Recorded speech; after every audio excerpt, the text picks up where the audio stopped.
Hi guys, what's up? Welcome to the class. So today's session is an important session जो सब लोग wait कर रहे थे. So कब आएगा कब आएगा कब आएगा, देखो वो आ गया है. So we gonna start today with SEBI revision.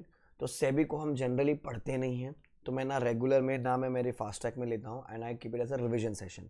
Because क्या होता है SEBI में है बहुत ज़्यादा कंटेंट, पर एग्ज़ाम ओरिएंटेड ही चीज़ें पढ़नी चाहिए.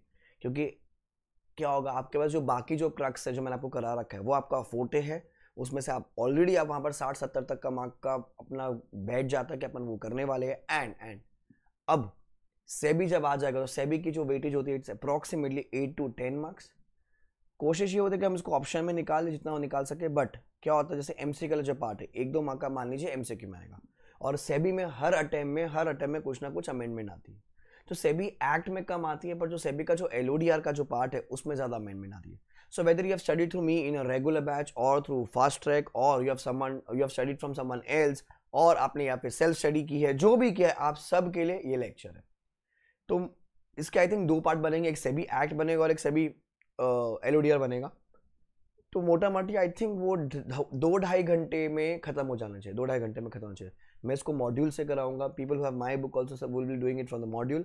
कहाँ कुछ लिखना होगा मैं आपको बता दूंगा. तो जिसके पास मॉड्यूल नहीं है, आईसीए की साइट पे जाइए, मई 22 नवंबर 22 वाला जो सिलेबस है इंस्टीट्यूट का वो निकालिए, वहाँ पर सेबी में जाइए. सेबी आपको कॉर्पोरेट वाले पार्ट में मिलेगा, इकोनॉमिक लॉ में नहीं आता है, कॉर्पोरेट वाले पार्ट में मिलेगा. वहाँ से उसको डाउनलोड कीजिए. जैसे आपने डाउनलोड किया आपको मिलेगी मोटा 75 पेज की शीट, 75 पेज. अब 75 पेज में वहाँ पर आप लिख दीजिएगा 8 मार्क्स टू 10 मार्क्स. समझा आपको? सो जल्दी से डाउनलोड कर लीजिए. जिसके पास हार्ड कॉपी है बुक की वो निकाल लीजिए, तो अपन साथ में पढ़ लेंगे. ऑल दोज पीपल जो क्लियर होने के फुल संभावना पे हम लोग क्लियर हो ही जाएंगे. आपका कोई दोस्त है जो पढ़ना चाहता है उनको बता दीजिएगा. नीचे साइट है www.letslearnindia.in, वहाँ से ऑर्डर कर सकता है. लॉ का रेगुलर, लॉ का फास्ट ट्रैक, ऑडिट का रेगुलर, ऑडिट का फास्ट ट्रैक. कोई इंटर वाला है, इंटर के भी सब चालू हो गए, मतलब रिकॉर्डिंग हो गई है.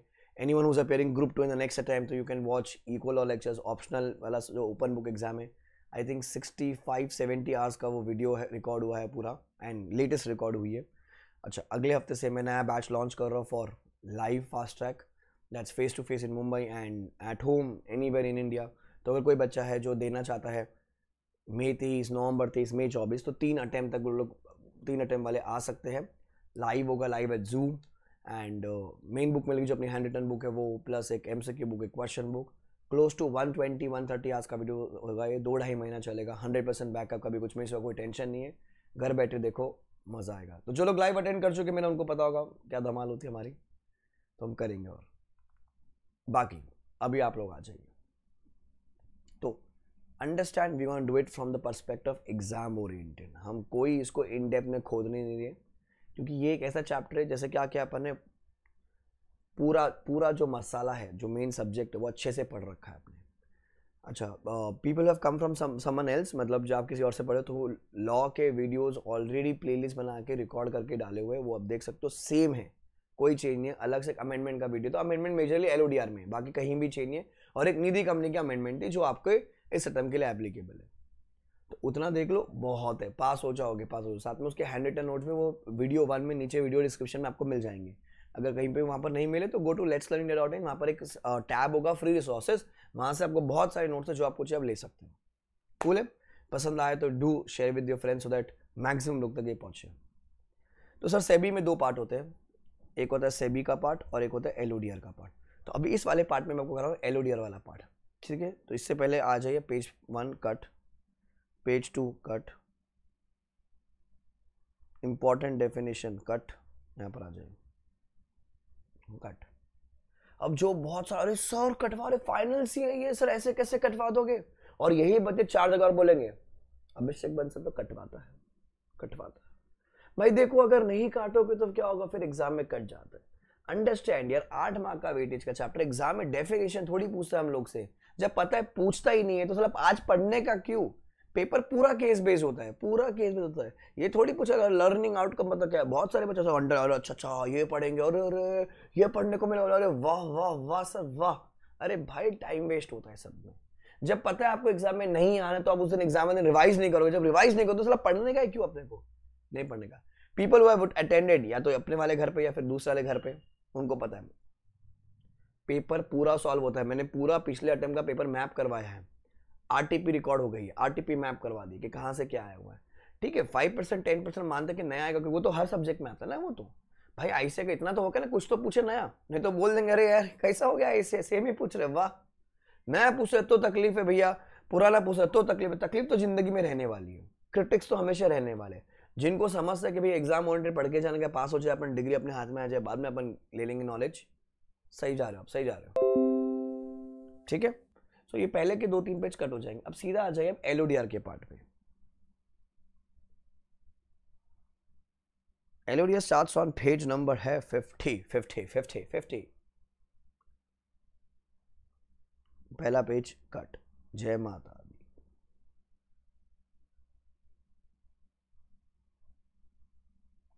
अब आ जाइए सर, अब शुरू कीजिए।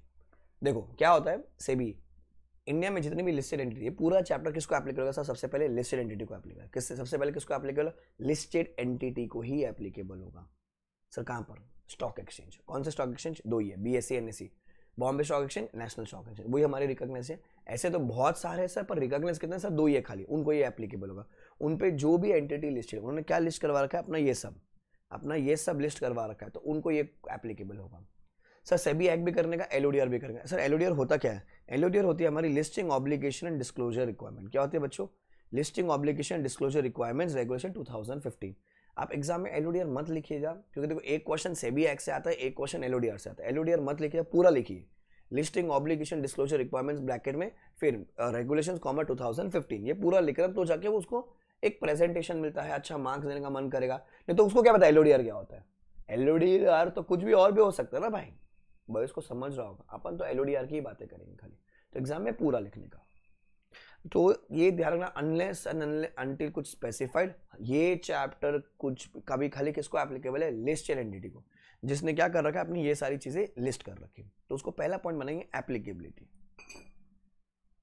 एप्लीकेबिलिटी अब इसमें कुछ चेंज हुआ, मॉड्यूल में चेंज नहीं किया, क्योंकि आरटीपी में चेंज आ रखा था। जो बच्चा ऑडिट पढ़ चुका है, ठीक है, जिसने ऑडिट पढ़ रखा है, ये सेम आंसर है, तो आपने ऑडिट में नया वाला ही पढ़ा था। देखो अभी, this regulation shall apply to the listed entity who has listed any of the following designated securities on RSE। RSE कितने इंडिया में? 2 ही है। वैसे स्टॉक एक्सचेंज है बहुत सारे, दिल्ली वाला भी है, मेड्रास वाला भी है, चंडीगढ़ वाला भी है, ठीक है, बट रिकॉग्नाइज खाली 2 ही है, बीएससी और एनएससी, बॉम्बे स्टॉक एक्सचेंज और नेशनल स्टॉक एक्सचेंज। सर क्या लिस्ट कर रखा है उन्होंने? देखो पहला answer, specified securities on main board, SME exchange और इनोवेटर्स ग्रोथ प्लेटफॉर्म, तो यहां पर आपको चेंज करना पड़ेगा, मेन बोर्ड, एसएमई एक्सचेंज और innovators growth platform. Innovators growth platform.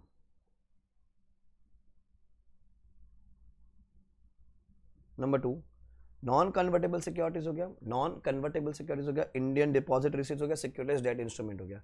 Non convertible securities हो गया, आईडीआर हो गया आपके, और बॉन्ड कुछ अपने लिस्ट करके सिक्योरिटीज डेट इंस्ट्रूमेंट्स, वो भी उनको भी आप एप्लीकेबल है।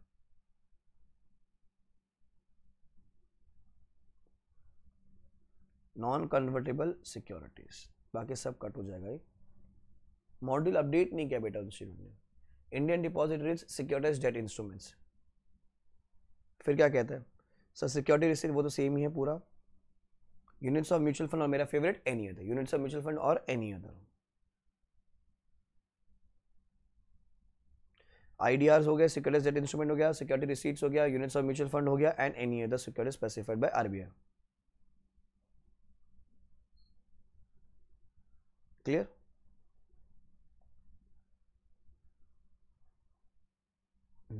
नाउ फिर वो क्या बोलता है, कभी कोई थ्रेशोल्ड की वजह से एप्लीकेशन, जैसे भी अपने को तो ऊपर से दे रखा है, अपने को पूरा नहीं दे रखा है, अपने को ओवरव्यू दे रखा है। वो क्या कहता है?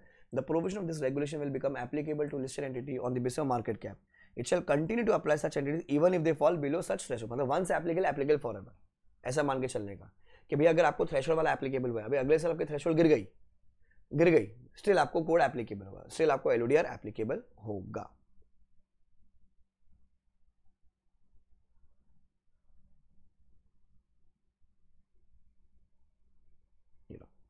The provision of this regulation which became applicable to listed entities on the basis of market cap criteria shall continue to apply even if they fall below such threshold. तो सेम है पूरा चीज ये। तो देखो ऐसा था ABCD, ये अमेंडमेंट के थ्रू DAEF, ये है। तो मेरा पहला आंसर से किसको एप्लीक किया, तो ये आपको एमसीक्यू में कहीं पहचानने को आ सकता है, डिस्क्रिप्टिव में कहीं आ सकता है, केस बेस बन के वहां आ सकते हैं। तो देखो क्या बोलने का, sir this regulation shall apply to listed entity who has listed any of the following securities on a recognized auction. पहला क्या है, specified securities on the main board, SME exchange, innovators growth platform. Number 2 non convertible securities. Number 3 हो गया आपका Indian deposit receipt, securitized debt instruments for, sir फिर आ जाएगा IDR, security receipts, units of mutual fund and any other. Sir जिनको threshold की वजह से एप्लीकेबल हुआ था, सर उनको थ्रेशोल्ड गिर भी जाए, still they continue to apply. Number 1 answer. Number 2 composition of board. अच्छा रेगुलेशन नंबर से याद करने आई वुड से अवॉइड कर दो, पागलों जो याद नहीं रहेगा, बहुत चीजें याद करने के लिए मत याद करो, मैं कंटेंट याद करो खाली बस। सर क्या कहता है, sir the board shall have an optimum combination of executive and non executive. Sir ये होते कौन है बेटा, एग्जीक्यूटिव मतलब कौन होता है, जो रोज आता है। जैसे फॉर एग्जाम्पल हमारी एजुकेशन वाली कंपनी, तो मैं रोज आऊँगा, टाइम टेबल बनाऊंगा, कौन पढ़ेगा यहाँ पर, क्या पढ़ाएगा, कितने घंटे में पढ़ाने का है, वो मैं डिसाइड करूंगा पूरा, मैं एग्जीक्यूटिव रोज आता हूँ। नॉन एग्जीक्यूटिव कोई प्रैक्टिसिंग सी होगा जो कभी कभी आएगा मेरे ऑफिस में, अच्छा आओ बैठो, बैठने का पैसा लेते वो लोग, शीटिंग फीस, भाई बैठने का पैसा लेगा ना वो, sheeting fees, that's called non executive, कभी कभी आता है। अच्छा with at least one women director, at least one women director. सब वुमेन डायरेक्टर कैसे होने चाहिए, कैसे भी हो सकते हैं, वो एग्जीक्यूटिव भी हो सकती है, नॉन एग्जीक्यूटिव भी हो सकती है। And minimum 50% of the board shall comprise of non-executive, minimum 50% of the board shall comprise of non-executive, minimum 50% of the board shall comprise of non-executive. So there has to be an optimum combination of executive and non-executive, घर वाले and बाहर वाले, minimum 50% बाहर वाले होने चाहिए, women director कोई भी हो सकती है, एग्जीक्यूटिव नॉन एग्जीक्यूटिव कोई भी हो सकती है। इसी लाइन में बहुत सारे क्वेश्चन है। अच्छा अगर आप टॉप 1000 लिस्टेड एंटिटी बताए, क्या हो, top 1000 listed entity, top 1000 listed entity, sir आप क्या हो, टॉप 1000 लिस्टेड एंटिटी हो,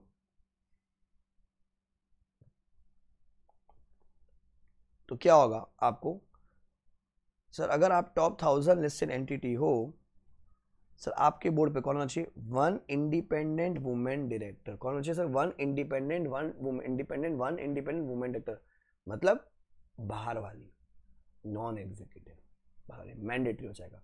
सर टॉप 1000 कैसे देखेंगे, एज पर मार्केट कैप, जो भी आएगा टॉप 1000 500 2000 जो भी होगा हमेशा मार्केट कैप के हिसाब से दिया जाएगा।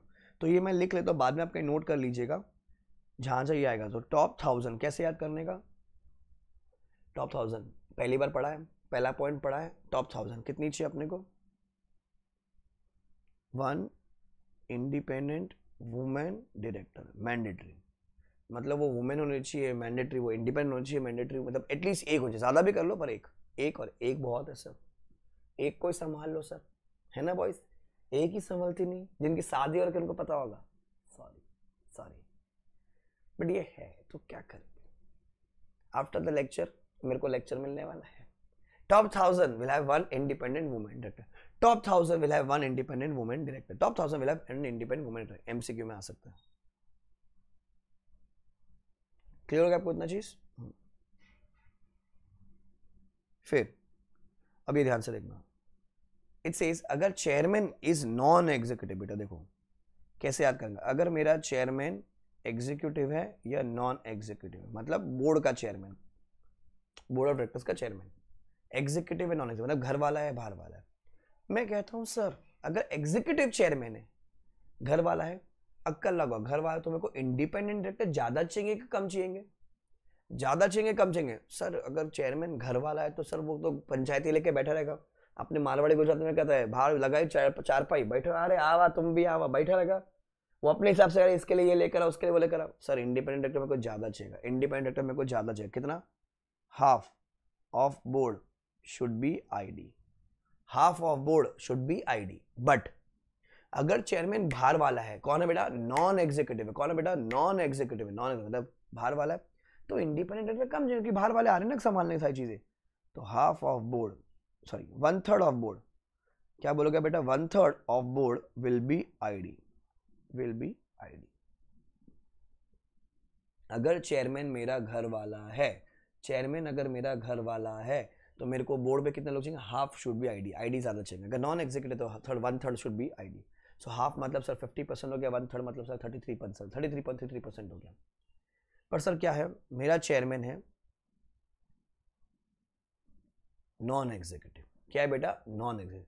पर क्या हो गया, या तो वो प्रमोटर है, या तो क्या है वो प्रमोटर है, या वो प्रमोटर को जानता है, या तो वो प्रमोटर है, या तो वो प्रमोटर को जानता है, या फिर पर्सन ऑक्यूपाइंग मैनेजमेंट पोजीशन उनको जानता है। मतलब रिश्ता बन गया ना सर। या one level below the board को जानता है, वन लेवल मतलब किसी को भी जानता है, तो खुद प्रमोटर या प्रमोटर को जानता है, या बोर्ड को जानता है, one level below the board को जानता है, सर किसी को भी जानता है। अगर वो जानता है तो फिर क्या हो जाएगा सर? जानता है, then at least half of the board, at least half of the board shall be ID, at least half of the board should be ID. Sir generally 1/3 चाहिए था, पर क्या जानता है ना सर, तो one at least half shell be ID, at least half shell be ID. Generally 1/3 था, पर जानने लग गया तो half shell be ID.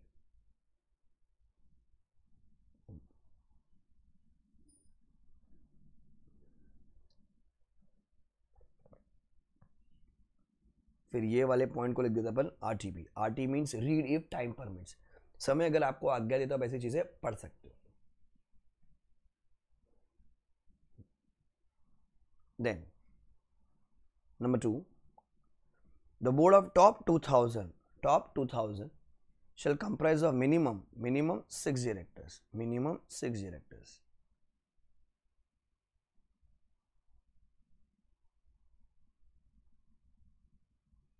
Sir OPC, private, public, 1 2 3 6 होता है टोटल करोगे तो। अच्छा, पब्लिक में 2 है बराबर, ये टॉप 2000 का एप्लीकेबल है, लास्ट नंबर से मल्टीप्लाई करो तो भी 6 मान के चलना। तो that's a way to remember. तो पागल हो जाओगे, बहुत सारे फिगर्स है यहाँ पर, टोटल करोगे तो भी 6 आएगा। तो सर लिस्टेड एंटिटी के लिए टॉप 2000 के लिए मिनिमम कितने लोग चाहिए सर? मिनिमम 6 डायरेक्टर चाहिए, minimum 6 director, minimum 6 directors board पे। जनरली ओपीसी के लिए 1, प्राइवेट के लिए 2, पब्लिक के लिए 3, इनके लिए 6, इनके लिए 6, सबको ऐड कर दो। सर अगर किसी को याद होगा एमडी के लिए एज कितनी होती है? एमडी के लिए एज 196 सेक्शन में सीखे होंगे आप लोग। Managerial person, MD, deputy manager, उनके लिए सर एज होती है हमारी 70 ईयर्स की मैक्स। 70 के ऊपर जाता तो अपने को एसआर अलॉन्ग विद जस्टिफिकेशन के क्यों अपने को अपॉइंट करने का है। यहाँ पर बोलता है नॉन एग्जीक्यूटिव। बेटा एमडी वेमडी नहीं, खाली क्या बोला? Non executive. नॉन एग्जीक्यूटिव की जो मैक्स एज होगी, नॉन एग्जीक्यूटिव की जो मैक्स एज होगी वो कितनी ईयर्स होगी? 75 ईयर्स। पर कोई बुढ़िया है, मेरे को अपॉइंट करेगा 80 साल के बुढ़िया है, उसको अपॉइंट करेगा। पर सर क्या मार्केटिंग करते दीदी, क्या मार्केटिंग करते सर दीदी, मेरे को वही चाहिए। तो सर क्या पास करवाओगे आप? SR along with the justification. Generally max age is 75 years, max age is 75 years, but मेरे को वही दीदी चाहिए सर, क्या मार्केटिंग करती है सर, एसआर पास करवाओ, SR along with the justification, along with the explanatory statement annexed to the notice that for such motion shall indicate the justification for appointment of such a person. So give the justification. Clear? Then एक और आया अभी sir, board meeting साल में कितनी होनी चाहिए sir? 4 होनी चाहिए। मैक्स गैप कितना होना चाहिए? 120 दिन का। सर गैप होना चाहिए कि हो सकता है? सर गैप हो सकता है, गैप हो सकता है। अच्छा, फिर कोरम मैं ये भी लिख लेता हूं, टॉप 2000 कंपनीज का कोरम, बोर्ड कोरम कितना होगा सर? 1/3 और 3 whichever is higher subject to 1 ID, subject to 1 ID। कैसे याद करोगे? सुन लो एक बार, देख लो, पागल हो जाओगे। तो देखो, एक तो 3 लिख रहे तो ये बोर्ड का सिंबल हो गया, 3 लिख रहे बोर्ड का, क्योंकि बहुत सारे कोरम आएंगे आगे, बहुत सारे कोरम आएंगे। अच्छा, बोर्ड का कोरम आ गया, 3/3 कट हो गया, 1 बचता है, तो subject to 1 ID, subject to 1 ID। 1/3 और 3 which is I subject to 1 ID, subject to 1 ID। Clear? कटना नहीं है, याद करने का तरीका भाई, कट जाएगा तो जीवन में कटना नहीं है। तो ये लास्ट में मैं आपको लिखने का टाइम दे दूंगा, बाद में लिखना चाहिए, 2-3 जगह और आएंगे। सर 1/3 और 3 whichever is higher subject to 1 ID।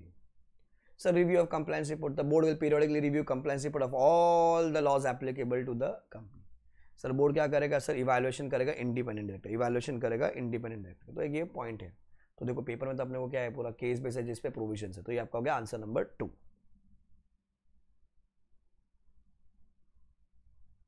तो जो अपने होते जा रहे मैं देख लेता हूँ।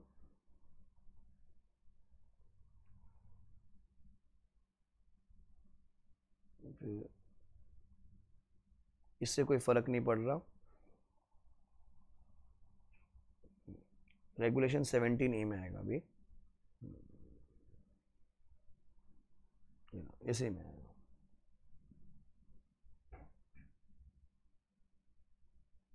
मैक्स नंबर ऑफ डायरेक्टरशिप, तो उसको मार्क कीजिए answer number 3, max number of directorship. Sir अक्का लगाना भी, जब मैं कंपनीज एक्ट पढ़ाता हूँ आपको सेक्शन 165 मैं 20 कंपनी में डायरेक्टर बनता, 20 कंपनी, इसका बंटवारा होता था मैक्सिमम 10 पब्लिक और balance private, maximum 10 public balance private. यहाँ पर क्या बोलते हैं sir, you can become director in maximum 7 listed entities including any alternate directorship। सब मिला हम लोग के कितना है सर, टोटल है 20 में से मैक्सिमम है 10 पब्लिक, फिर उसके अंदर सब लिमिट हो जाएगी 7 की, क्योंकि लिस्टेड एंटिटी तो पब्लिक कंपनी होती है ना हमेशा, तो टोटल इज 20। अरे 20 + 7 नहीं होता, 20 है, 20 का बंटवारा करोगे 10 और 10, पब्लिक की जो 10 है उसमें से और सबसेट लिमिट हो जाएगी मैक्सिमम 7 लिस्टेड एंटिटी।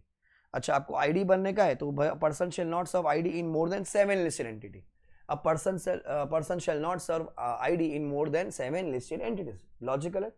तो सर ऐसा हो गया क्या, 7 + 7 14 हो जाएगा? नहीं भाई, तेरे को नॉर्मल डायरेक्टर बनने का, तेरे को आईडी बनने का मैक्सिमम 7 लिस्टेड एंटिटी, तो वहां पर नॉर्मल डायरेक्टर बन या फिर तू आईडी बन, तेरी इच्छा है, तेरे को जो बनेगा मैक्सिमम 7 है, मैक्सिमम 7 7 वो 7 दिन वो 7 रहेंगे, जीवन की कसमें खाए 7। बट कहानी में ट्विस्ट है।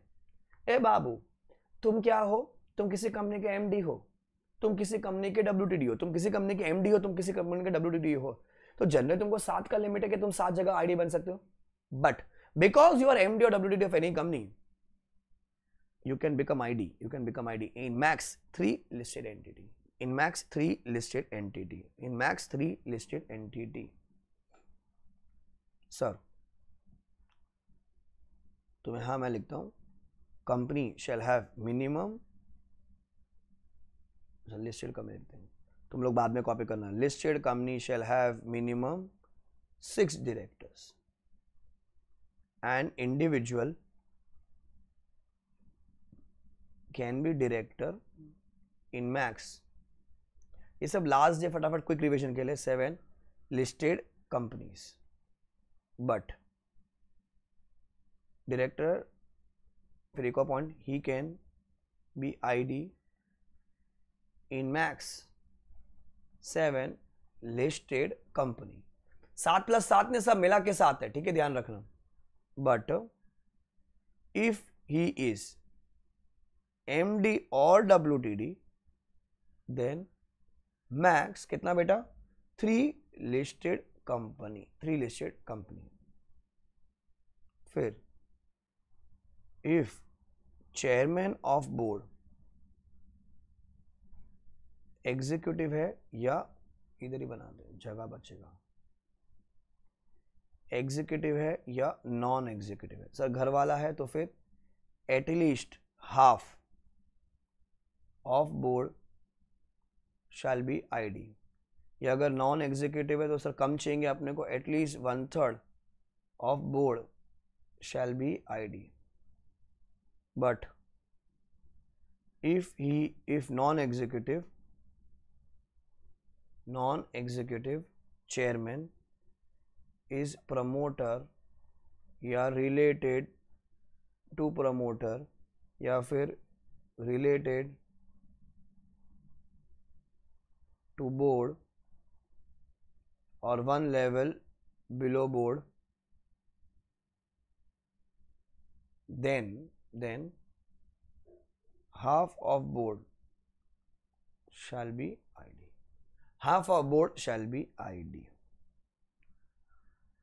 फिर क्या हुआ, for the purpose of this regulation, खाली ये वर्ड चेंज हुआ है, ये तो पता ही था अपने को वैसे भी। For the purpose of this regulation, the count for the number of listed entities on which a person is a director ID shall be only those whose equity shares are listed on exchange. Whose equity shares are बच्चों listed on exchange। खाली equity की बात करते हैं, equity. जब मैं ये सब बात करूँ कि आईडी कितने में बन जाएगा, एमडी डब्ल्यूडीडी वाली जो बात है, यहाँ पर हमेशा किसको देखते हैं, लिस्टेड एंटिटी को। लिस्टेड इसका इक्विटी शेयर्स लिस्टेड हो, जिसका इक्विटी शेयर्स लिस्टेड हो, खाली तो नहीं।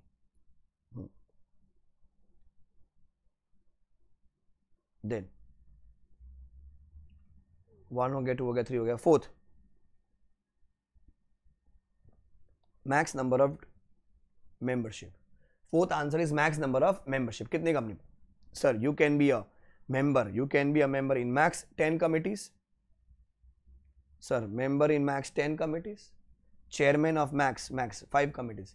अरे सर मैं नेता बन सकता हूँ 5 कमेटी का, सर मैं सेनापति बन सकता हूँ 10 का, सर मैं प्यादा बन सकता हूँ 20 का। 5, 10, 20, डायरेक्टर 20 है ना, तो कैसे करना, 5, 10, 20, चेयरमैन 5, मेंबर 10, डायरेक्टर 20। ये कमेटी है वो कंपनी है, वो ये कमेटी है वो कंपनी, ध्यान रखना, ठीक है। अच्छा क्या किसको इंक्लूड करने का सर, ओनली सर क्या काउंट करोगे आप, ऑडिट कमेटी और एसआरसी कमेटी, ऑडिट कमेटी और एसआरसी वाली कमेटी को काउंट करने का। सर कौन सी कंपनी में देखने का अपने को, sir all companies, all companies, all सब मतलब सर सब एक्सेप्ट किस को, प्राइवेट फॉरेन सेक्शन 8, एक और आइए, foreign private section 8,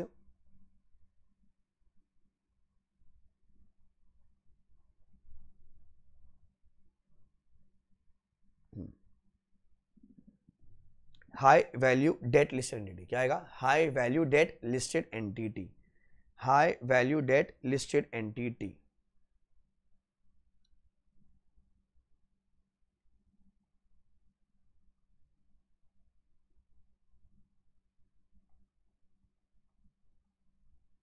high value debt listed entity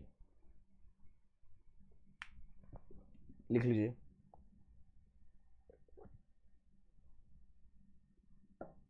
तो सर 4 को एक्सक्लूड करना है, प्राइवेट की लिमिट नहीं काउंट करनी होती, फॉरेन की लिमिट काउंट नहीं करनी होती, सेक्शन 8 की लिमिट काउंट नहीं करनी होती, हाई वैल्यू डेट की लिमिट काउंट नहीं करनी। सी ये नया अमेंडमेंट नहीं है, पुराना अमेंडमेंट है, मैंने आपको आरटीपी करते वक्त भी बताया था आपको, ठीक है। तो ये 4th answer. 5th subsidiary company का क्या कहता है sir, at least 1 ID on the board of the listed entity shall be a director on the board of UMS unlisted material subsidiary, UMS उम्सा क्या बोलता है सर, उम्स में क्या देखना है सर, मेरी कंपनी का एक आईडी उसके बोर्ड पे डायरेक्टर बन के जाना चाहिए। वर्ड देखना, मेरी कंपनी का एक आईडी उसके बोर्ड पे डायरेक्टर बन के जाना चाहिए, क्योंकि उसको तो आईडी एप्लीकेबल नहीं होगा ना सर, बराबर, क्योंकि अनलिस्टेड मटेरियल सब्सिडी। हाँ लिमिट देखेंगे तब बात अलग है, बट जनरली क्या होता है, मेरी कंपनी का एक आईडी उसके बोर्ड पे जाके डायरेक्टर बन के बैठना चाहिए। Sir what is unlisted, list नहीं है, सब्सिडी सब बनती है अपनी मोर देन 50% पर। व्हाट इज मटेरियल, मटेरियल का भी नीचे प्रोविजन मिलेगा आपको। सर मटेरियल मतलब क्या, सर एक ऐसी सब्सिडी जिसकी इनकम और नेटवर्थ या तो इनकम या तो net worth exceed 20% of the consolidated income और कंसोलिडेटेड इनकम और कंसोलिडेटेड नेटवर्थ। अरे सर मोर देन 20% मेरे घर पे ला रही है वो, अरे सर बहुत ही इंपॉर्टेंट है, बहुत ही मटेरियल है। Sir the audit committee of the listed entity shell also review the FS of the investments made by the subsidiary company, क्योंकि देखो उसके सब्सिडरी में, मतलब जो मेरी सब्सिडरी है उसमें 51 रुपये मेरा लगा हुआ है, 51 रुपीज, राइट। तो जहां जहां वो पैसा खर्च कर रही होगी उसमें से 51 पोर्शन मेरा है ना, क्योंकि भैया मैंने पैसा लगा रखा है, तो मेरी ऑडिट कमेटी उसका इन्वेस्टमेंट रिव्यू करेगी। Sir the minutes of the board meeting of the UMS shall be placed at the meeting of the listed, उसके जो मिनट्स है वो मेरे बोर्ड पर आके बैठेंगे, बस दिखाएंगे, हमको दिखाओ। सर फिर वो सिग्निफिकेंट ट्रांजेक्शन अरेंजमेंट, सर वो सब आपको देखना पड़ेगा, सिग्निफिकेंट ट्रांजेक्शन अरेंजमेंट वो सब आपको देखना पड़ेगा। जस्ट वेरीफाइंग सिग्निफिकेंट ट्रांजेक्शन, उसमें कोई अमेंडमेंट नहीं, वो सेम ही है। सर सिग्निफिकेंट ट्रांजेक्शन मतलब क्या होता है सर, ऐसी कोई ट्रांजेक्शन कोई अरेंजमेंट विच एक्सीड्स और इज लाइकली टू एक्सीड्स क्या, more than 10% of the total revenue or expense or assets or liabilities as the case may be of the OMS or the unlisted material subsidiary of the in the immediately preceding financial year। मतलब sir last year में कोई subsidy ने क्या किया, मोर than 10% की कोई transaction की है, ठीक है। 10% किसका देखने का सर, एसेट का देखो, लाइबिलिटी का देखो, इनकम का देखो, एक्सपेंस का देखो, तो सर वो हमारे लिए क्या हो जाएगा, इंपॉर्टेंट हो जाएगा, सिग्निफिकेंट हो जाएगा। सिग्निफिकेंट ट्रांजेक्शन कुछ गुना नहीं किया सर, तो जो लिस्टेड एंटिटी है, होल्डिंग कंपनी जो वो वेरीफाई कर लेगी, वो ट्रांजेक्शन खाली क्या करेगी, देख लेगी, नजर मार लेगी एक बार। Sir unlisted entity shall not dispose of shares, logical है, अगर क्या मोर देन 50% है, अगर शेयर्स गिर जाते हैं आपके एंड बिना यूं ही बेच देते तो आपसे गलत है ना, वो तो आपकी होल्डिंग खत्म हो जाएगी। तो अगर आपको शेयर्स बेचने, बेचो, और क्या लगेगा आपको सर, एसआर, क्या लगेगा आपको, SR. So listed entity shall not dispose of the shares in the material subsidiary without passing SR. Sir SR की बात कब नहीं लगेगी, सर जब एक प्लान अप्रूव हो करा है, कहाँ से अप्रूव है, कोर्ट और tribunal under a resolution plan approved under section 31 of IBC में अगर प्लान अप्रूव हो करा है and the same has been intimated to the exchange within one day. अगर क्या हुआ था, रेजोल्यूशन प्लान हमारा आया था कि सर सब्सिडी में जो शेयर्स है वो बेच दो, एसआर की जरूरत नहीं है, और ये बात किसको बता दी अपन, एक्सचेंज को बता दी, within 1 day of the plan getting approved. 6th sir selling और disposing of the assets amounting to more than 20%। अगर किसी को सेक्शन 180 याद होगा आपका, अगर सर आपको क्या होता है, अगर आपको असेट बेचनी है, भाड़े पे लगानी है, उखाड़ के फेंकनी है, तो सर आपको अगर वो कितनी मोर देन 20% कर रही है, मोर देन 20%, सर आपको क्या लगेगा sir, prior approval of shareholders, क्या लगेगा आपको sir, prior approval of shareholders by SR. ऐसा बेचो, कोई दिक्कत नहीं, पर एसआर की जरूरत है, बट एसआर नहीं चाहिए कब, वही सेम पॉइंट जो ऊपर पढ़ा अपन से, अगर वो प्लान अप्रूव वो कराता है कोर्ट और ट्राइब्यूनल से अंडर आईबीसी, तो आपको एसआर पास करने की जरूरत नहीं, the same has been intimated to the exchange within 1 day of the plan being approved. ठीक है sir, where listed entity has listed subsidiary, मतलब where listed entity AB limited के पास एक लिस्टेड सब्सिडरी है बेबी लिमिटेड, अब इसके पास भी आगे संता है,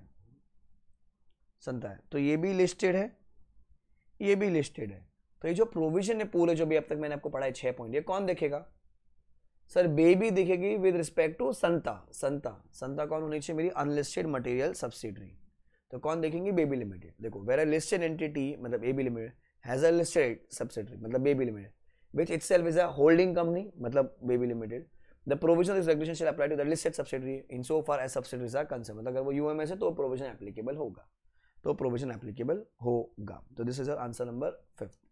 I give you 2 minutes time, के पूरा दोहरा लो क्योंकि काम की चीज है, फटाफट दोहरा लो, एक बार read, I just scroll.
Easy. So this is your answer number 5. Come to 6th. Okay, there are certain amendments addition in this answer, but I think ये तो है आपका कॉर्पोरेट गवर्नेंस रिपोर्ट का कंटेंट, तो एग्जाम में आना बहुत difficult है. अगर आप देखोगे तो वहाँ पर क्या होगा, कोड ऑफ गवर्नेंस की बात होगी, कंपनी में वो विजन वो सब चीज़ होती है, बोर्ड ऑफ डायरेक्टर्स क्या क्या काम करते हैं, ऑडिट कमेटी क्या क्या करती है, एनआरसी के बारे में. ठीक है, तो सब में एक कॉमन पॉइंट है, ब्रीफ डिस्क्रिप्शन, मीटिंग कितनी होनी चाहिए, composition, name of the member. तो 2-2, 3-3 पॉइंट सब में लिख देना. तो ये आपका हो जाएगा आरटीपी टाइप आंसर. कोई प्रोविजन नहीं है इसमें. RTP means read if time permit. समय अगर आपको आगे जाए तो चीज़ें वैसे ही पढ़ सकते हो ना. आ जाए कॉमन प्रोविजंस पर. Answer number 6. Compliance officer and his obligation. क्या कहते हैं? A listed entity shall appoint a qualified CS as the compliance officer. The compliance officer so appointed shall be responsible काय के लिए? सारे रेगुलेशन प्रोविजन कंप्लाई किए कि नहीं किए, coordination and reporting to the board, सारे प्रोसेस बराबर फॉलो हुए कि नहीं हुए, and monitoring the email address of the grievance redressal division. Sir grievance solve है कि नहीं? सर इस पॉइंट में एक ही पॉइंट है, कंप्लायंस ऑफिसर कौन होता है? सीएस. कंप्लायंस ऑफिसर कौन होता है? Generally CS. Point number 6. The listed entity shall appoint a transfer agent to manage और manage a share transfer facility in house. तो घर के अंदर ही होना चाहिए, या फिर जैसे कार्वी सिक्योरिटीज होता था, बिग शेयर होता था, वो होना चाहिए. Not so important. 7th, very very very important, very important. Common पीछे ना डेज वाला. हाँ ये टेबल बहुत इंपॉर्टेंट है, बाद में देखते हैं, पहले पढ़ लेते क्या है. Sir grievance redressal. listed entity shall file with RSC on a quarterly basis, underline quarterly basis, within 21 days from the end of each quarter. Within 21 days of each quarter, statement giving the number of investor complaints, कितना है pending, कितना है, कितना receive हुआ है, कितना dispose of कर दिया, कितना क्लोज है. सिंपल भाषा में ओपनिंग, एडिशंस, डिलीशन, क्लोजिंग. कितना ओपन था, कितना नया आया, फिर कितना डिस्पोज ऑफ कर दिया, कितना पेंडिंग है. विद इन 21 डेज, 21 दिन. A listed entity shall submit quarterly compliance report on the corporate governance in the format as specified from board time to time within. यहाँ पर चेंज है बेटा, within quarterly compliance report. ध्यान से देखना भी, ये तो auditor. quarterly compliance report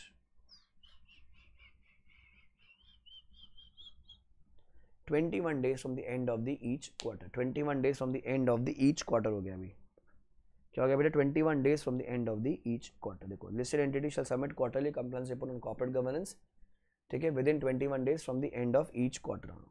within 21 days, वहाँ लिख दीजिए within 21 days, within 21 days from the end of each quarter. Within 21 days from the end of each quarter. Very very very important. Corporate governance report साल में 4 बार जाएगी. Within 21 days from the end of each quarter.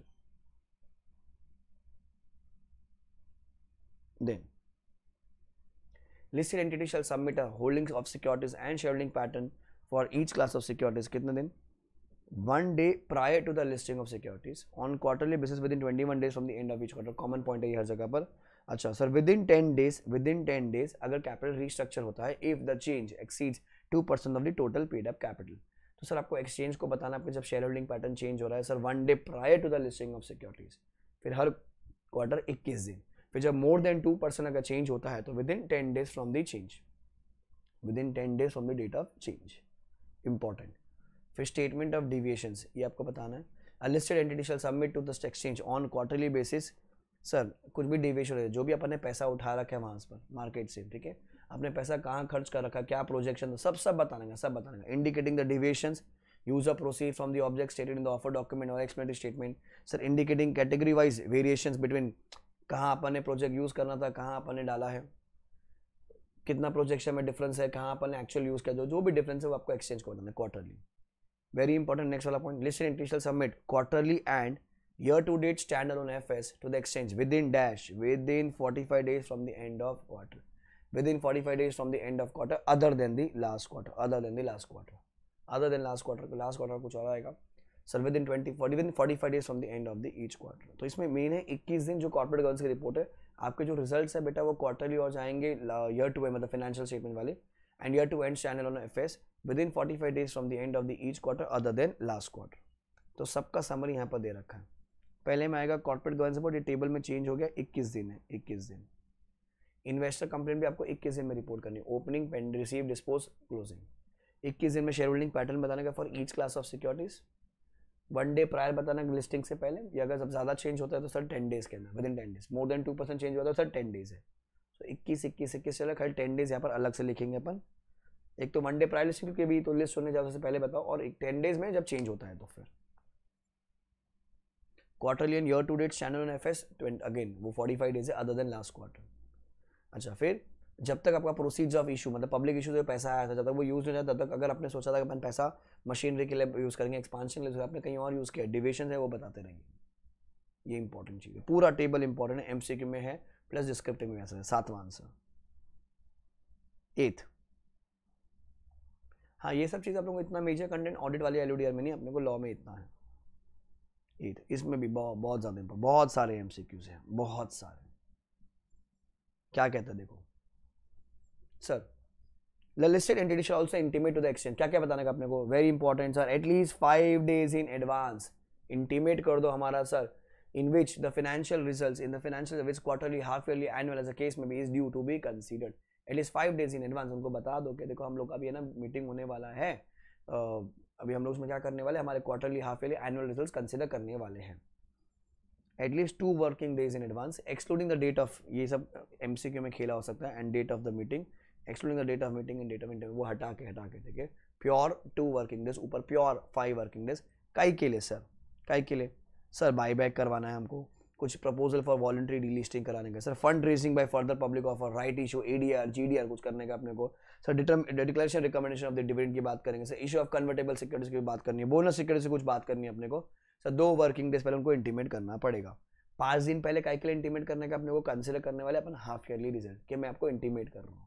2 दिन पहले क्या करना पड़ेगा sir अपने को, हमेशा रहना excluding the date of meeting and the date of intimation, date of sending, वो दोनों को हटाने का. प्योर 2 दिन और प्योर 5 दिन सर. 2 दिन में क्या आएगा सर, बाईबैक करवाना है हमको सर, 2 दिन बाद मीटिंग करना आना सर, नाश्ता वास्ता की बात है हमारी, वॉलंटरी डीलिस्टिंग की बात है सर, आईपीओ एफपीओ की कुछ बातें, एडीआर जीडीआर की बात है सर, डिविडेंड की बात है सर, बोनस इशू की बात है कुछ. फिर 11 working days पहले क्या बताना है अपने को, सी ये अभी तक जो पढ़ते हैं अपन क्या बोलते हैं, with in 45 days from the end of the quarter other than last quarter, with in 21 days of the quarter, तो सब सबमिट करना है. ये खाली मैं इन्फॉर्म कर रहा हूँ, इंटीमेट कर रहा हूँ, अरे सर मेरी मीटिंग होने वाली है, मेरी मीटिंग होने वाली है. मीटिंग का जो रिजल्ट है वो बाद में जाएगा, ये मीटिंग होने वाली है सर. 11 working दिन पहले क्या बताएंगे अपन, any alteration the form of nature और any of the securities that are listed on the exchange. Sir, any alteration the date on which the interest on debenture of bonds, redemption of redeemable share of debentures or bonds shall be payable. Sir, change करना है, किस में change करना है, share holding pattern, securities में change करना है, या फिर जो अपनी वादा होया था कि सर इंटरेस्ट देंगे हम लोग आपको, तो उसका जो डेट था वो चेंज करना है. कुछ भी चेंज करना है 11 working day, चेंज करना है 11 working days. Then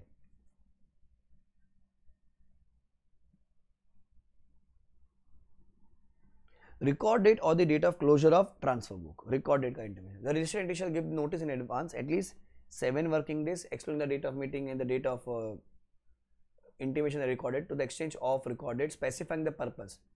Sir, recorded मतलब पता है वो बुक्स बंद हो जाती है, बुक्स बंद हो जाएगी, उसमें आप डिविडेंड ट्रांसफर करोगे तो वो रजिस्टर नहीं होगा, शेयर किसने बेचा तो वो रजिस्टर नहीं होगा, बुक्स बंद हो जाती है, उसमें पैसा वैसा मिलता रहेगा पर वो रजिस्टर नहीं होगा. सर, बोनस शेयर्स के लिए, राइट के लिए, डिक्लेरेशन ऑफ डिविडेंड के लिए, कन्वर्जन ऑफ डिबेंचर्स और any other convertible security, share as kind of right issue का कुछ हो गया, मर्जर्स, डीमर्जर्स, तो मेरे को इंटीमेट करना है 7 working day पहले कि मैं अपनी जो बुक है वो बंद कर रहा हूँ, बुक बंद कर रहा हूँ, और ये मेरी रिकॉर्ड डेट है, तो 7 दिन पहले. लिस्टेड एंटिटी शैल रिकमेंड और डिक्लेयर ऑल डिविडेंड और cash bonuses at least 5 working days before the record date.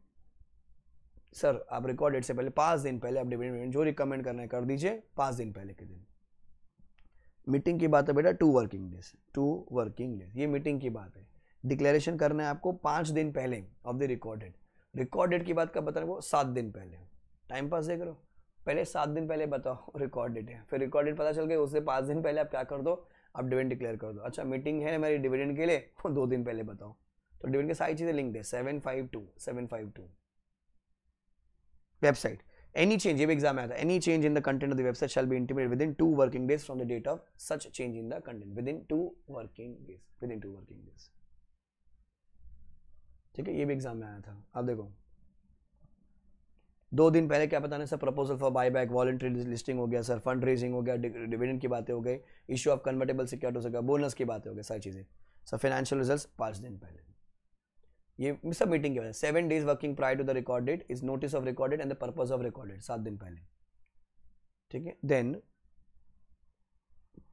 11 working days आपको चेंज होना होगा। कहाँ चेंज होना है सर, सिक्योरिटीज में चेंज करना है, या फिर कोई डिविडेंड की जो इंटरेस्ट, सॉरी प्रेफरेंस शेयर्स की या डिविडेंड डिबेंचर्स की जो भी इंटरेस्ट में कोई जगह मेरे को चेंज करने का है, तो वो 11 वर्किंग डेज है। डिविडेंड के लिए 5 दिन, 5 दिन डिविडेंड की बात है जो बतानी है, जो डिविडेंड पे करना है वो 5 दिन ऑफ द रिकॉर्ड डेट, 5 दिन of the record date, before. फिर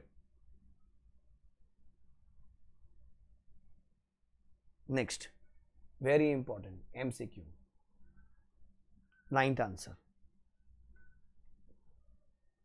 द लिस्टेड एंटिटी क्या करेगी sir, shall submit annual audited standalone FS along with the audit report and the statement of the impact of audit qualification. अगर कुछ auditor ने qualified report दिया, adverse report दिया, disclaimer दिया, तो उसका जो रीजन है वो within 60 days from the end of the financial year, within 60 days from the end of the financial year, within 60 days, तो financial results आते हैं मेरे 60 दिन के अंदर। Sir listed entity shall submit to the exchange and publish on the website क्या क्या, a copy of the annual report sent to the shareholder along with a notice of AGM not later than the day of the commencement of dispatch to its shareholder, not later मतलब same day आपको website पे डालना है, same day। अच्छा, in the event of changes to the annual report the revised copy shall be sent not later than 40 days after the AGM। कुछ भी अगर change हुआ है तो AGM में पता चला कि चेंज हुआ है, तो सर 2 दिन के अंदर आपको सबमिट करनी है अपने मेंबर्स को। अच्छा, the listed entity sorry submit करनी है आपको एक्सचेंज को ऑन दी वेबसाइट पे भी, एक्सचेंज को भी देनी है और अपने वेबसाइट पे भी डालने का। एनुअल रिपोर्ट डालनी है आपको सर कितने दिन का, not later than the day of commencement of dispatch. मैंने जब मेंबर्स को भेजा उसी दिन तक मेरे को अपने एक्सचेंज को इंटीमेट करने का है। अच्छा, मैंने एनुअल रिपोर्ट में कुछ चेंज किया भैया, 2 दिन के अंदर मेरे को उसको इंटीमेट करना है, किसको, एक्सचेंज को, same should be publish on website. A listed entity shall send submit annual report to the holders of securities minimum 21 days before the AGM, minimum 21 days before the AGM। ठीक है, वो अपना AGM का जो notice होता है वो 21 दिन पहले, 21 क्लियर डेज आपने IPCC में देखा होगा, तो उसके साथ सारी चीजें जाती है ना अपनी। ये हो गया table. Sir with in 60 days from the end of the financial year क्या जाएगा आपको, ऑडिटेड रिजल्ट्स आएंगे सारे। कुछ भी अगर आपने submit to the exchange and publish on the website क्या क्या, a copy of the annual report डाल दोगे ऑन द सेम डे करनी है आपको। अगर एनुअल रिपोर्ट में चेंज हुआ है तो रिवाइज कॉपी सबमिट कर दीजिए एक्सचेंज को with in 48 hours of the AGM, मतलब वो 2 दिन के अंदर, विद इन 48 hours। तो यहाँ पर आपके मैक्सिमम सारे डेज खत्म हो जाते हैं। तो अभी तक ये जो आंसर है तो बॉस 7, 8, 9 ये तीनों आंसर में बहुत डेज है, आराम से बैठ के याद करना है। मैंने मोटा मोटी आपको करवा दिया, एक बार फटाफट मैं आपको रिकॉल करा था तो बैठ जाएगा पूरा, फिर क्योंकि फिर सारी कमिटीज रहेंगी हमारी। सर 7 क्या बोल रहे सर, कॉर्पोरेट गवर्नेंस की रिपोर्ट जो आपको 21 दिन from the end of the quarter आपको देने का है। इन्वेस्टर कंप्लेंट है sir 21 days from the end of the quarter है। सर शेयर होल्डिंग पैटर्न की जो बात है sir 21 days from the end of the quarter, 21 days है वहाँ पर भी। हाँ लिस्टिंग हो रहे हो उससे पहले एक दिन पहले आपको इंटीमेट करना। कुछ चेंज मोर देन 10% है तो सर आपको 10 days के अंदर करना, मोर देन 2% तो आपको 10 days के अंदर इंटीमेट करना है एक्सचेंज को। फिर quarterly and year to date standard FS है 45 days other than the last quarter. अच्छा, डिविएशन कब तक बता रहे हैं, जब तक आपका पूरा पैसा यूज नहीं हो जाता। अगर डिविएशन हो रही है IPO से जो पैसा उठाए हो, कोई भी डिविएशन हो रहा है, कब तक sir, till the issues are till the proceeds are fully utilised. फिर बाकी इंटीमेशन, अब ये मीटिंग की बातें बतानी है सर। एक ऐसी मीटिंग करने वाले हम लोग बायबैक के लिए, डीलिस्टिंग, वॉलंटरी डीलिस्टिंग के लिए सर, बोनस के लिए, डिविडेंड के लिए, फंड रेजिंग के लिए सर। तो ये सारी बातें हम लोग इस मीटिंग में करें, तो वो मीटिंग के 2 दिन पहले आप इंटीमेट कर दीजिए एक्सचेंज को। फाइनेंशियल रिजल्ट्स के लिए मीटिंग करना सर 5 दिन पहले, डिविडेंड के लिए सर 5 दिन पहले, notice of record date and purpose of record date sir 7 दिन पहले। अच्छा, कुछ भी चेंज किया सर, फॉर्म ऑफ सिक्योरिटीज में चेंज करो, राइट्स में चेंज करो, date on which the interest और redeemable amount of debenture will be payable, उसमें कुछ चेंज हो रहा है, 11 वर्किंग डेज, 11 वर्किंग डेज। तो ये मीटिंग की बातें में है। 2 working days is very important, 11 working days is important. Sir annual yearly compliances sir, stand alone results कब जाते हैं आपके 60 दिन है, तो जिसके पास लिस्टेड कंपनी की ऑडिट होगी, जिसने आर्टिकल में किया होगा उसको पता होगा 60 वर्किंग डेज होते हैं हमारे, 60 days from the end of the financial year. अच्छा, जिस दिन अपने मेंबर्स को डिस्पैच किया सेम डे को आप अपने एक्सचेंज को इंटीमेट कर दोगे कि मैंने अपनी एनुअल रिपोर्ट भेज दी है। एनुअल रिपोर्ट में कुछ भी चेंज होता है एजीएम में तो if from within 40 days मतलब within 2 days from the date of the AGM, जिस दिन चेंज हो वहां से, तो ये चेंज कहाँ हो रहा है आपका एजीएम में चेंज हो रहा है, तो within 40 days of the AGM. तो ये सारे डेज एमसीक्यू है, एग्जाम में आ सकते हैं। इसी पर मैं आपको एक क्वेश्चन करा देता हूँ। So all those people who have studied through में उनके पता होगा अपनी क्वेश्चन बुक होती है, तो क्वेश्चन बुक में अपने सारे पास पेपर्स आरटीपी मॉक के क्वेश्चन है। अच्छा, जिनके पास मेरी क्वेश्चन बुक पूरी नहीं है, सेबी का चैप्टर आपको मैं नीचे दे देता हूँ, लिंक में मिल जाएगा नीचे वीडियो डिस्क्रिप्शन में, या फिर आप letslearnindia.in से डाउनलोड कर लीजिएगा सेबी के क्वेश्चंस।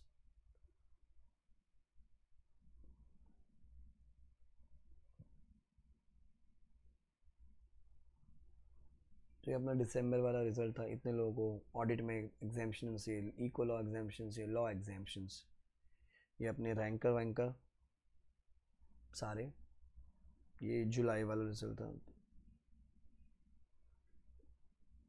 जुलाई के रैंकर्स।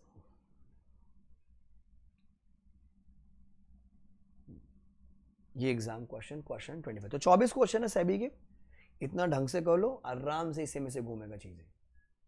24 क्वेश्चन, मैं आपको क्वेश्चन 24 ही करा रहा हूँ क्योंकि ये लेटेस्ट क्वेश्चन है। इस पे क्या क्वेश्चन आया था, 4 मार्क का question. You are the compliance officer appointed by SEBI, बेटा पेज नंबर 321 है क्वेश्चन बुक का। You are the compliance officer appointed by the board of PR limited a listed company, ठीक है, advice as per SEBI LODR की requirement. तो question में बोलेगा LODR की बातें बोलने हमको। Sir, changes in the capital structure exceeding 2% of the paid up capital, कितने दिन में इंटीमेट करने, बहुत द टाइमलाइंस है, टाइमलाइंस 10 दिन सर, 10 दिन ना, 10 दिन 2% हो तो 10 दिन, 10 दिन। Proposal for buyback, proposal for buyback बच्चों 2 दिन, 2 वर्किंग दिन advance. Changes in the companies in the contents of the website भाई वेबसाइट के चेंजेस 2 दिन, मैंने कहा ना एग्जाम का काम इंपॉर्टेंट था।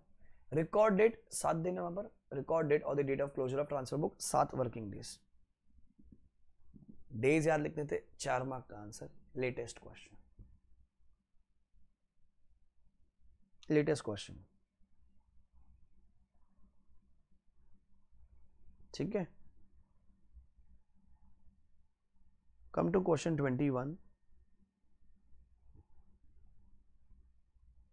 देखते तुमको आता है कि नहीं। 21 पे, Perfect Tires Limited was incorporated in January 19, came out with its first IPO in the month of May 2020. Company shares were listed on the BSE and NSE after successful completion. ठीक है, कहानी दिया तो समझ में आ रहा है कि लिस्टेड की बात हो रही है, एलओडीआर का क्वेश्चन होगा क्योंकि हम लोग भी लॉ पेपर पढ़ रहे हैं। The chairman of the board is a non-executive. Chairman of the board is non-executive. Chairman of the board is non-executive. तो सर मेरा चेयरमैन कौन है, non-executive है, non-executive. There are 13 directors out of which 1 is woman director. तो total board पे 13 है जिसमें से ब्रेकअप है 12 और एक वुमेन डायरेक्टर है, ठीक है। Advise on the following issues. Where if after listing of the share the total number of directors on the board are 13, out of which 1 is woman director, what will be the required number of independent directors in the company? Independent director कितने चाहिए अपने को? If the board do not have a regular non-executive director, if the board do not have regular non-executive director, then what shall be the independent required in the third case? अच्छा, तो बेटा ID वाली ही बात कर रहा है, ID वाली ही बात कर रहा है वो। आईडी नॉन एग्जीक्यूटिव का चेयरमैन नहीं है तो क्या होगा, तो मतलब एग्जीक्यूटिव है। तो पहला आपको बोला अगर मेरा नॉन एग्जीक्यूटिव चेयरमैन है तो हमने क्या बोला है सर, 1/3 होना चाहिए। यहाँ पर क्या बोलता है वो, हाफ होना चाहिए।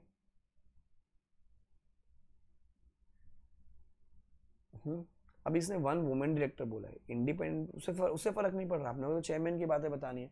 चेयरमैन मेरा अगर नॉन एग्जीक्यूटिव है तो 1/3 of the board should be ID. 13 3 4 12 1 0 4.333339, तो 5 होनी चाहिए।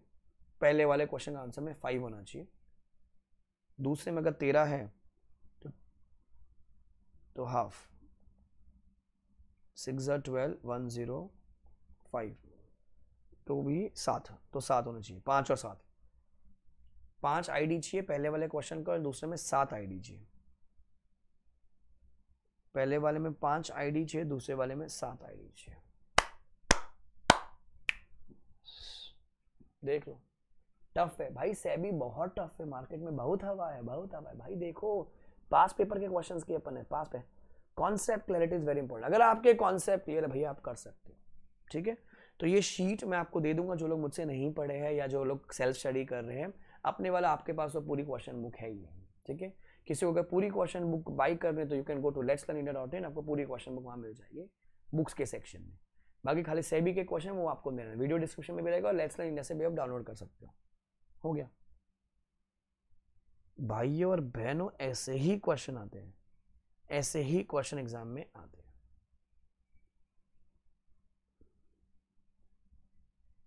आइए, ठीक है। तो 9th आंसर हो गया, अब आपका 10th।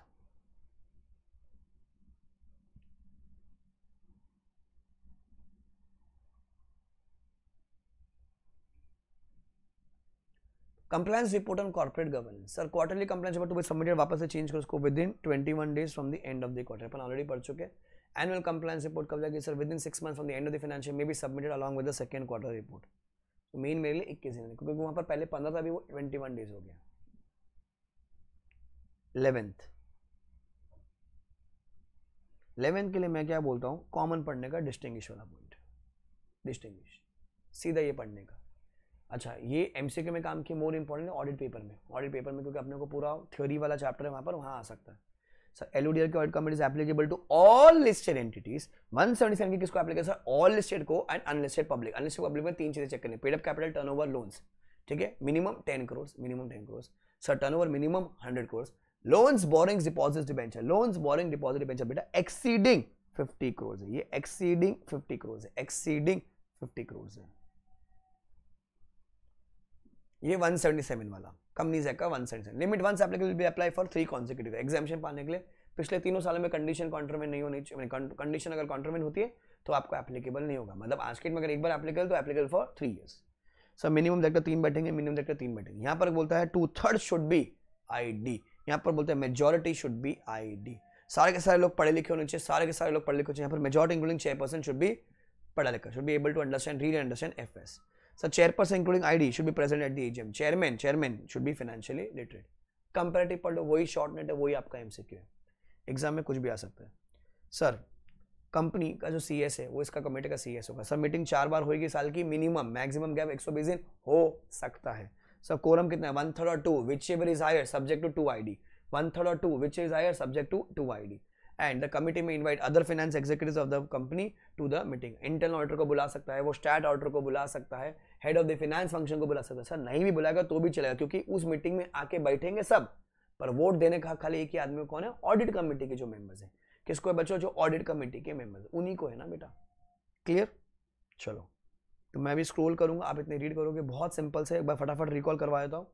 Sir LODR is applicable to all listed companies, और 177 की ऑडिट कमेटी एप्लीकेबल किसको? लिस्टेड कंपनी को एप्लीकेबल, अनलिस्टेड पब्लिक में 3 चीजें, paid up capital, turnover, LBDD, 10 crore, 100 crore, exceeding 50 crore. तीनों डेटा चेक करना आता है आपको 31 मार्च का। सर दोनों जगह पर मिनिमम 3 लोग बैठेंगे। एलओडीआर में बोलता है सर 2/3 मेजोरिटी आईडी होना चाहिए, यहाँ पर बोलता है सर यहाँ पर मेजोरिटी आईडी, वहाँ पर 2/3, यहाँ पर मेजोरिटी आईडी होना चाहिए। सारे लिख के लोग पढ़े लिखे लोग होना चाहिए, यहाँ पर मेजोरिटी इंक्लूडिंग चेयरपर्सन पढ़े लिखे लोग होने चाहिए। चेयरमैन मीटिंग में आना चाहिए, आके बैठ सकता है, ठीक है, एंड वो ईजीएम में भी आना चाहिए। यहाँ पर chairman has to be financially literate. Company की जो सीएस है एलओडीआर की ऑडिट कमेटी की सीएस हो सकती है। कोरम कितना है? 1/3 और 2 which is higher subject to. Sir साल में 4 बार मिलेंगे, मैक्स गैप 120 दिन हो सकता है। बाकी लोग को लोग बुला सकते हैं, बाकी पर उनको वोटिंग राइट नहीं होगा। वोटिंग राइट क्या होता है सर? खाली ऑडिट कमेटी के लोगों को होगा। सर उनको बुलाना मैंडेटरी है क्या? The answer is no. अगर ऑडिट कमेटी की इच्छा होगी तो ही वो बुलाएगी, तो ही वो बुलाएगी, ठीक है। चलो फटाफट इसको एक बार रीड कर लीजिए। This is your 11th answer, 11th answer guys.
Cool है। 11th 12th NRC. Sir NRC shall comprise of 3 directors, जिसमें से क्या होना चाहिए, to at least all the director should be non executive, याद करना पड़ेगा, नॉन एग्जीक्यूटिव। फिर यहाँ पर एक चेंज है, at least 2/3 shall be ID, 2/3 shall be ID, 2/3 shall be ID, ये चेंज हुआ, at least 2/3 should be ID, at least 2/3 should be ID. Chairman कौन होना चाहिए sir, chairman shall be ID, chairman shall B, chairman shall be ID, ये भी change है, I mean ये भी सेम है, 2/3 shall be ID and chairman shall be ID. फिर the chairman of the company, मतलब जो कंपनी का नेता है, इस कमिटी का नेता नहीं बन सकता, पर सेनापति जरूर बन सकता है। The chairman of the company can not be the chairman of this committee, but he can be the member of this committee, he can be the member of the committee. The chairman, same point जो अपन अभी audit committee में पढ़ा, shall be present at the AGM to answer shareholder query, however it shall be up to the chairperson to decide who will answer the queries. मैं chairman हूं तो मैं सुनूंगा आपकी बात, ठीक है, मैं मीटिंग में मौजूद होना चाहिए। किसी ने सवाल पूछा, इस सवाल का जवाब, नाइस क्वेश्चन, गुप्ता जी देंगे। इस सवाल का जवाब यादव जी हमारे हैं, वो देंगे, हमारे परम मित्र है, वो जवाब देंगे। भैया मैं जरूर नहीं मैं जवाब दूं, मैं आएगा बैठेगा, मैं सुनेगा तुम्हारी बात, पर जवाब कोई भी दे सकता है, ठीक है।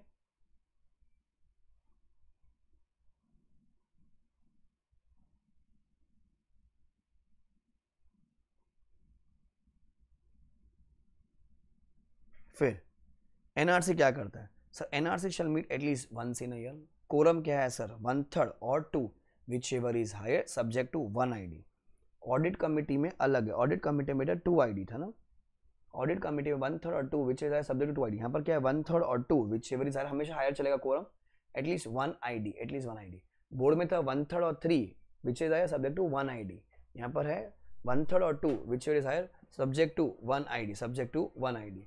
वहां पर था 1/3 और 3 which is higher subject to 1 ID, यहाँ पर 1/3 और 2 which is higher subject to 1 ID. Clear? Then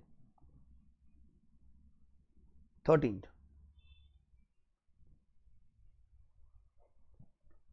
SRC. अब ऐसा stakeholder relationship committee. Sir stakeholder relationship का मतलब क्या होता है सर, सब स्टेक होल्डर्स का ध्यान रखना, सब, एसएम वाला नहीं है बेटा, एसएम वाला नहीं, आईपीसी से एसएम वाला नहीं है सर। कौन कौन है, शेयर होल्डर्स है, debenture holder, other security holder, वो लोग यहाँ पर स्टेक होल्डर्स है। Sir the chairman shall B, simple है, नॉन एग्जीक्यूटिव। उन दोनों में क्या था, उन दोनों में था इंडिपेंडेंट, यहाँ पर कौन है, नॉन एग्जीक्यूटिव। तो कैसे याद करेगा, मतलब अरे ऑडिट कमेटी, अरे अगर एनआरसी है, चेयरमैन आईडी, इसका नॉन एग्जीक्यूटिव। आरएमसी का तो और छोटा आदमी हो जाएगा। सर 3 डायरेक्टर्स, सेम पॉइंट है, 1 आईडी होना चाहिए, 1 आईडी, वहां पर था 2/3 शैल बी आईडी, यहाँ पर 1 ID. Chairman, same point, shall be present at the AGM to answer shareholders का क्वेरी, यहाँ पर सिक्योरिटी होल्डर्स का क्वेरी जाएगा।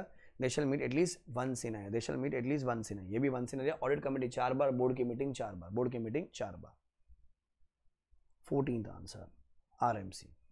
अब आरएमसी का आंसर बेटा ये पूरा चेंज हो गया है, चेंज हो गया है, चेंज हो गया है, ठीक है। अब वहां लिखोगे रेफर लॉ आरटीपी, मैंने आरटीपी जब वीडियो डाला उसमें करवाया वैसे तो, मतलब amendment video, law amendment video, RTP में भी दे रखे इसके नोट्स।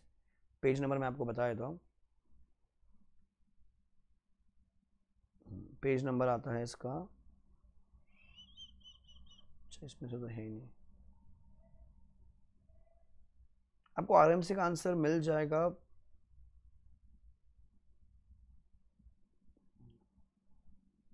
पेज नंबर,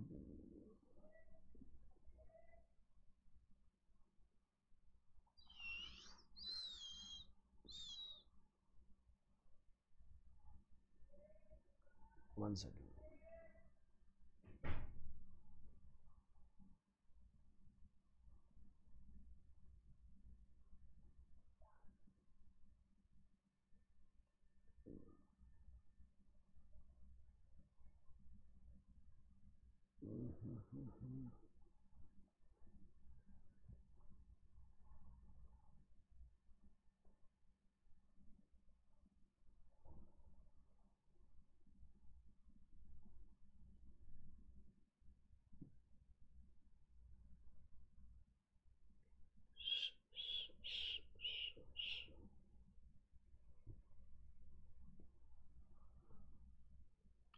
खुल रहा है, आ रहा है, आ रहा है, आ रहा है।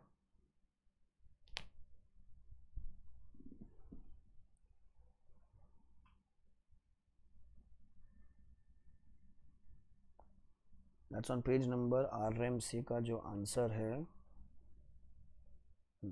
Page number 8, page 8 RTP.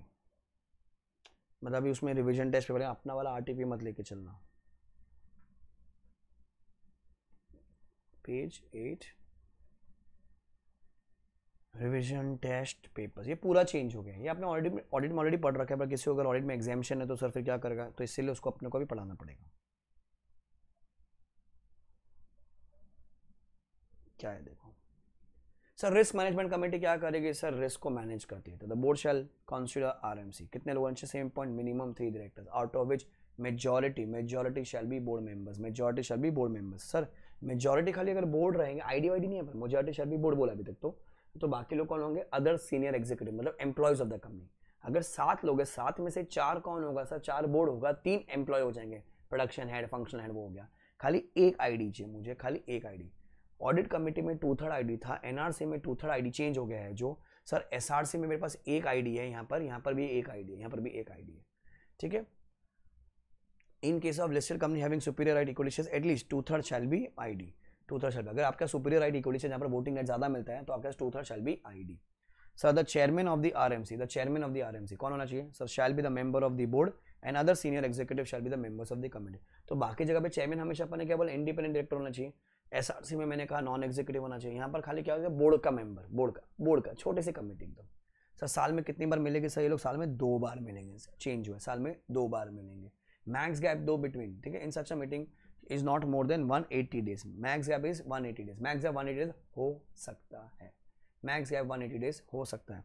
Sir quorum कितना होगा सर, 1/3 और 2 whichever is higher, subject to 1 member of board वहां बैठना चाहिए, subject to 1 member of board बैठना चाहिए। हमेशा अपन आईडी की बात करते हैं, छोटी सी कमेटी पर 1 बोर्ड मेंबर आके बैठना चाहिए। So this provision is applicable, सबको एप्लीकेबल है, top 1000 listed entities and high value debt listed entity. किसको एप्लीकेबल है sir, top 1000 listed entity and high value debt listed, इनको एप्लीकेबल है। सर इनका काम क्या होगा, the board shall define the role and responsibility of RMC and may delegate the monitoring and reviewing the risk management plan to the committee and such other functions as it may deem fit। तो ये इनका काम है। तो 4 mark का 5 mark का direct question RMC का, उसमें मेजर चेंज हो गया है, क्योंकि यहाँ पर क्या होता है, मिनिमम 3 लोग बैठेंगे, मेजॉरिटी कौन होना चाहिए सर, बोर्ड के मेंबर्स होने चाहिए एंड बाकी सीनियर एग्जीक्यूटिव बैठ सकते हैं, एक आईडी भी होना चाहिए। अच्छा चेयरमैन कौन होगा सर, बोर्ड का मेंबर होगा। सर साल में कितनी बार मिलेंगे सर, 2 बार मिलेंगे। मैक्स गैप कितना होना चाहिए, 180 डेज हो सकता है। कोरम कितना है सर, 1/3 और 2 whichever is higher, subject to 1 board, छोटी सी कमेटी, 1 बोर्ड का मेंबर। किसको एप्लीकेबल, सबको एप्लीकेबल, जैसे बाकी सब तो सबको एप्लीकेबल जितनी भी कमेटी पड़ी, ये किसको एप्लीकेबल है, top 1000 and high value debt listed entity. काम क्या है सर, वो बता देगा, बोर्ड बता देगा कि भैया आपको रिस्क मैनेजमेंट पॉलिसीज इवैल्यूएट करनी है, रिव्यू करनी है, मॉनिटर करनी है। हो गया आंसर, खत्म, 14 आंसर खत्म। अब यहाँ पर एक कंपैरेटिव है, इस कंपैरेटिव टेबल में खाली क्या हो जाएगा, जो यहाँ पर लिखा है नंबर ऑफ आईडी, मैं आपको दिखाता हूं, ये तो ये आप वहां पर अपडेट कर दीजिए, क्योंकि मैंने इसको ना अपडेटेड वाला बना दिया अभी पूरा। एक बताता हूं आपको, audit committee, NRC, SRC, RMC. So मैंने एक वीडियो डाला था आई थिंक 2-2.5 महीने पहले, जब तक ये चेंजेस आरटीपी में नहीं आए थे। तो उसमें खाली क्या होगा, जो कॉलम नंबर 2 है एनआरसी वाला पॉइंट, एनआरसी में पहले लिखा था मैं एटलीस्ट 50 पे था, वो चेंज हो गया 2/3 हो गया ना, तो खाली एक वो चेंज है, बाकी पूरी टेबल सेम है। अगर किसी ने वो कमेटी वाला वीडियो देखा है तो, नहीं देखा तो मैं अभी यहाँ पर आपको रिवाइज करवाता हूँ कैसे याद करने का। 4 committee, audit committee, NRC, SRC, RMC. Sir minimum 3 लोग बैठेंगे, सारे नॉन एग्जीक्यूटिव चाहिए। एनआरसी में कंडीशन है मिनिमम 3 लोग बैठेंगे, आरएमसी में क्या, मिनिमम 3 लोग बैठेंगे, मेजॉरिटी बोर्ड होना चाहिए, मिनिमम 3 लोग बैठेंगे, मेजॉरिटी बोर्ड होना चाहिए। आईडी की बात है sir, 2/3 ID, 1 ID, 1 ID, 2/3 ID, 1 ID, 1 ID. Chairman ID होना चाहिए, chairman non executive chairman board का मेंबर होना चाहिए। सर मीटिंग साल में कितनी बार, 4 बार, मैक्स 120 डेज हो सकता है। एनआरसी 1 बार, एसआरसी 1 बार, आरएमसी 2 बार, चेंज हुआ है ना पर, मैक्स 180 डेज, ठीक है। कोरम 1/3 और 2 which is subject to 2 ID, 1/3 और 2 which is subject to 1 ID. SRC में कुछ कोरम की बात नहीं की है यहाँ पर, 1/3 और 2 which is subject to 1 board. Additional points, all member shall be financial related, जिसमें से एक प्रो होना चाहिए, मेरा एफआरएसएफएम का एग्जामिनेशन वाला बच्चा होना चाहिए। Sir chairman of the company may be appointed as a member but not the chairman of NRC. This committee will look into the complaints of investors, सारे डिबेंचर होल्डर्स हो गए, सिक्योरिटी होल्डर्स हो गया, आपका शेयर होल्डर्स हो गया, अच्छा, other senior executive may be the member, senior executive employees. Sir applicable to all वहां पर applicable to top 1000 and high listed entities, top 1000 listed entity and high value debt listed entities. Sir अगर SRES है तो all should be ID, उधर बाकी सब में 2/3 should be ID, बाकी सब में क्या होगा sir 2/3 should be ID. Sir बाकी सब में क्या होगा सर 2/3 शुड बी आईडी, बाकी सब में 2/3 शुड बी आईडी। समझा आपको चीजें? तो अभी आप क्या करोगे, आपके पास जो भी नोट्स है अभी आपके पास, आप उसमें ना चेंजेस कर दीजिए, जो भी आपके पास नोट्स है आप उसमें चेंजेस कर दीजिए अकॉर्डिंगली, ठीक है? सारे जहां जहां अपडेशन है ना पूरा चेंज कर दीजिए ये टेबल में। जिनके पास पुरानी वाली वो जो शीट है जिसमें खाली 2/3 चेंज करना है, बाकी सब जो एक्स्ट्रा लिखा है मैंने वो लिख लीजिए। Giving you 2 minutes time.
I hope आपका हो गया होगा पूरा, पूरा लिख लिया, खत्म। यहाँ पर आपका पार्ट 1 से भी खत्म होता है LUDR का।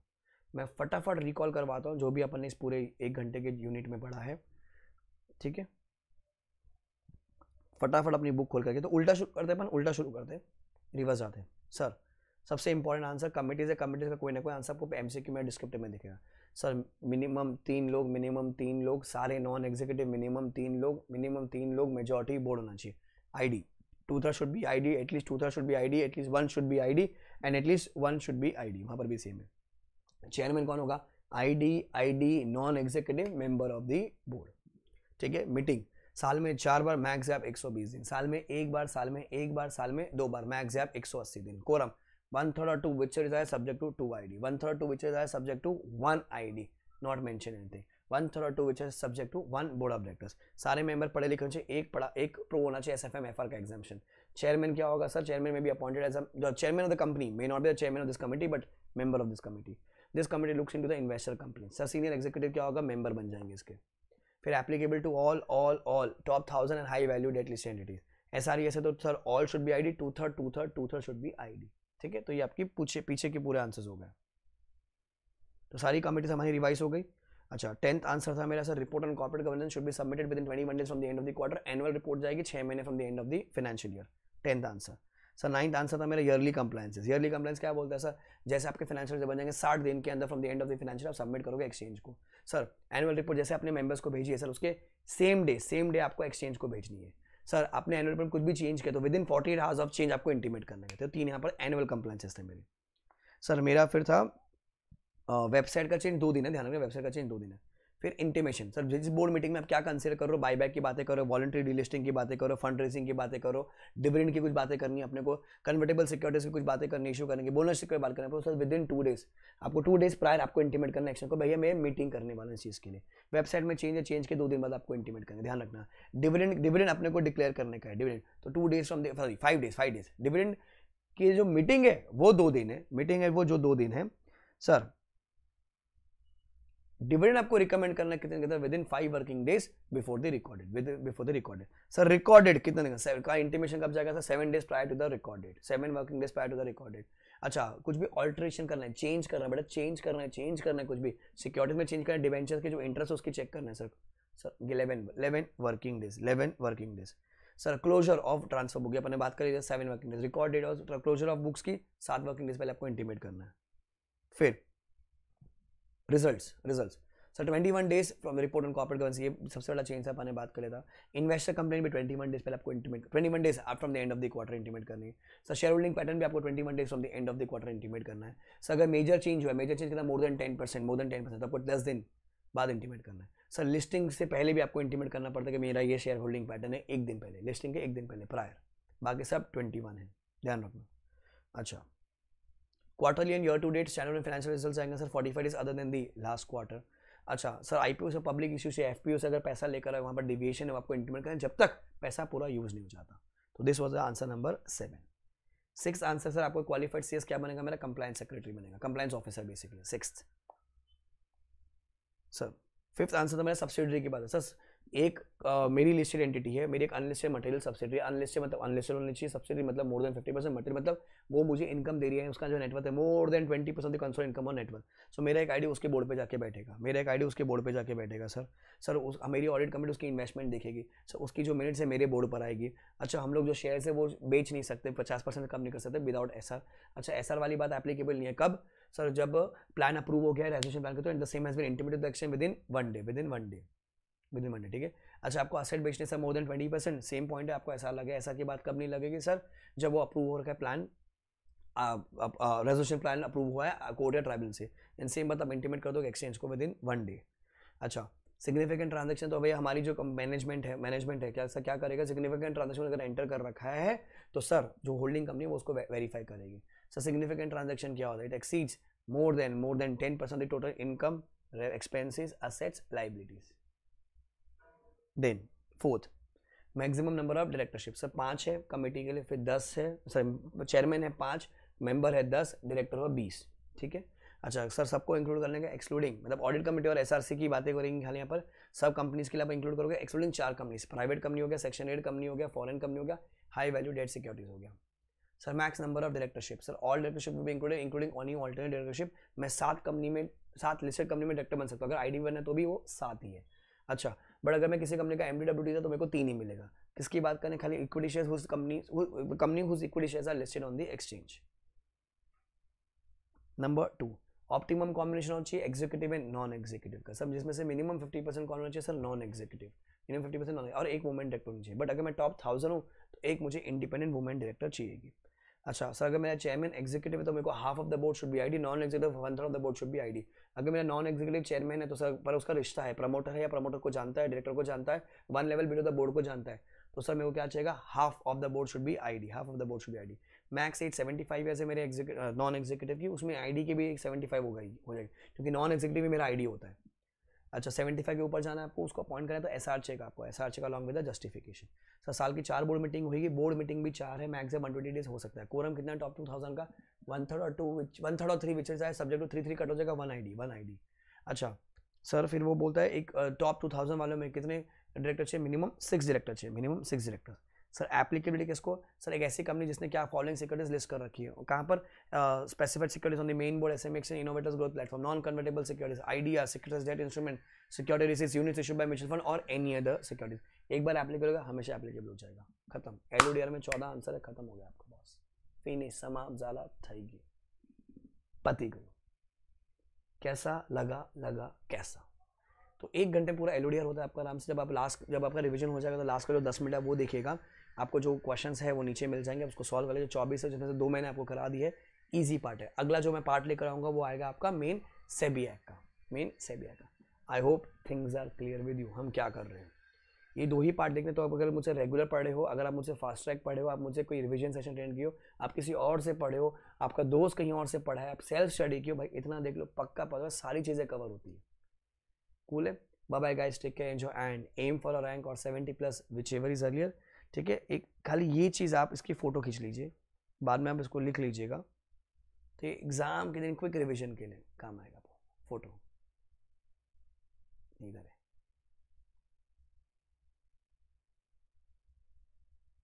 स्क्रीनशॉट ले लीजिए।